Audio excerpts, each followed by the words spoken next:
Welcome to The Wise Cut. Today, we are diving deep into Morgan Housel's game-changing book, The Psychology of Money. Now, this book is built on a really fascinating idea, that being good with money has way less to do with how smart you are and everything to do with how you act. So let's get right into it. I mean, seriously, think about this question. It's at the absolute heart of the book. We're taught that finance is all about math and spreadsheets, right? A world of hard rules. But if that were true, shouldn't every math genius be a billionaire? The truth is, money isn't just a numbers game. It's a psychological one. And our brains, well, they're a whole lot messier than any spreadsheet. And if you need proof, look no further than these two guys. This is the perfect example. On one hand, you've got Ronald Read. He was a janitor his whole life, quietly saved what he could, and ended up leaving an $8 million fortune. On the other hand, Richard Fiscone, a Harvard-educated executive who made a ton of money and went completely bankrupt. So what was the difference? It wasn't their salary, it wasn't their IQ, it was all about their behavior. Yeah, that contrast between the janitor and the executive, it really brings us to the core argument of the whole book. It's this: your behavior, your soft skills with money, are so much more important than any technical stuff you can learn in a book. Let's break down what that actually means. So here's the bottom line. You could be a financial genius, but if you're greedy and impatient, you can still go broke. It happens all the time. But an ordinary person with an ordinary job can build incredible wealth just by being disciplined and patient. See, your success isn't really about what you know. It's about how you deal with things like fear, temptation, and that constant pressure to keep up with everyone else. So this brings us to our own psychology, right? How can two people who are equally smart look at the exact same stock, the same investment, and come to totally different conclusions? Well, it's because our decisions about money, they're not just based on data. They're shaped by our own personal history with it. Wow, I mean, let that quote sink in for a second. It explains this idea Housel calls "no one's crazy." Think about it.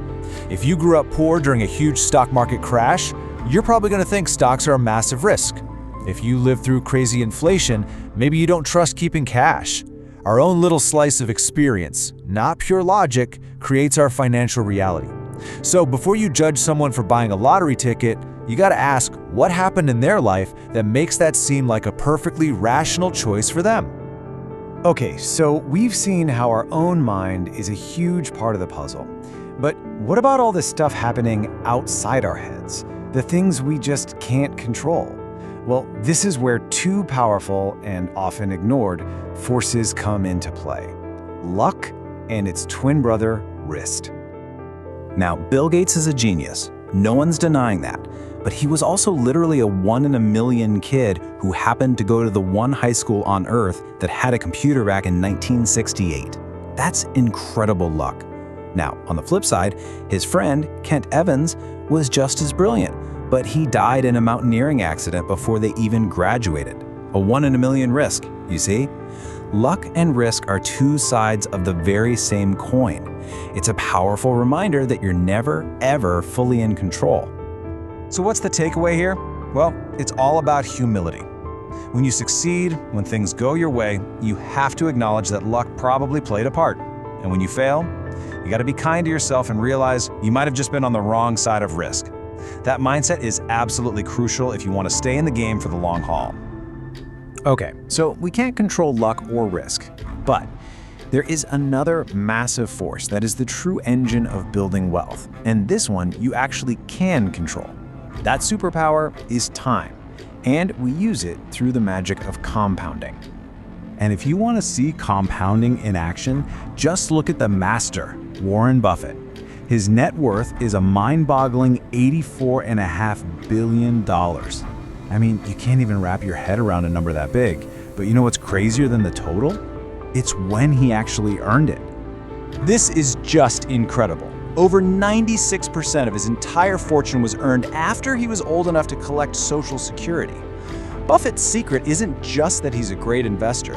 It's that he's been a great investor for a really, really long, uninterrupted time. The biggest wins don't come from swinging for the fences. They come from just getting decent returns consistently for decades. And this brings us to another huge idea in the book. The skills you need to get rich are often the total opposite of the skills you need to stay rich. Getting rich, that usually takes risk, optimism, boldness.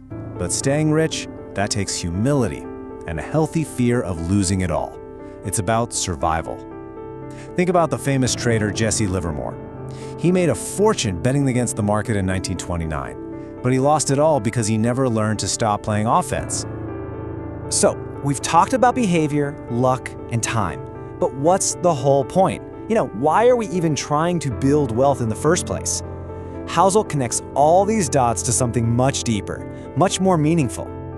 So I'll ask you, is the point of all this saving and investing just to buy more stuff? A faster car, a bigger house? According to Housel and all the data he presents, the answer is a huge no. The real value of money is something so much more profound. Here it is. This is the real answer. The highest form of wealth has nothing to do with the number in your bank account.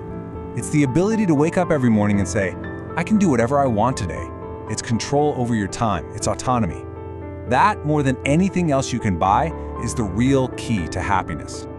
And to get that autonomy, you have to master one of the hardest financial skills there is, defining when you have enough. This amazing quote comes from a story where someone told the author Joseph Heller that a hedge fund manager made more in a single day than Heller had made from his masterpiece novel, Catch-22, in its entire lifetime. Heller's response is just perfect. The goal can't be an endless chase for more. The goal is knowing when to stop moving the goalposts. So, what is real wealth then? It's not the fancy car. It's not the expensive watch. That's just spending. Real wealth is the money you don't spend. It's the savings in the bank that give you the freedom to quit a job you hate, to handle an unexpected medical bill, or to take a chance on a dream. It's the wealth that nobody ever sees. All right, we've gone through some really big ideas here. So how can you actually use this stuff? Let's boil it all down into a few key takeaways you can start thinking about today. First, you gotta master your own behavior. That means being humble, being patient, and fighting that urge to make emotional decisions with your money. Second, embrace time. Just start. Let the magic of compounding do the heavy lifting for you over the years. And finally, define your enough. Figure out what actually makes you happy, because that's the only way you'll ever stop chasing more and actually use your money to live a better life. And look, if you take only one thing away from all of this, let it be this right here. The single most important part of this whole puzzle, the one thing you can completely control, is your savings rate. It's just the gap between your ego and your income. If you can master that, you've mastered the most important part of the entire game. And that is our wise cut on the psychology of money.